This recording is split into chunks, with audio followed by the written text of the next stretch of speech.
Praise the lord. దేవుని అతి పరిశుద్ధ నామమునకు మహిమ కలుగును గాక.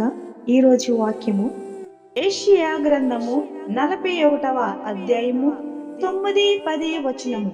బూది గంతముల నుండి నేను పట్టుకొని దాని కొనల నుండి పిలుచుకొనువాడా, నీవు నా దాసుడవనియో నేను నిన్ను ఉపేక్షింప ఏర్పరచుకొంటుననియు నేను నీతో చెప్పి ఉన్నాను.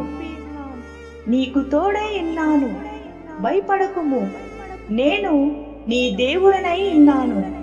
దిగులు పడకుము, నేను నిన్ను బలపరుతును. నీకు సహాయము చేయవాడను నేనే.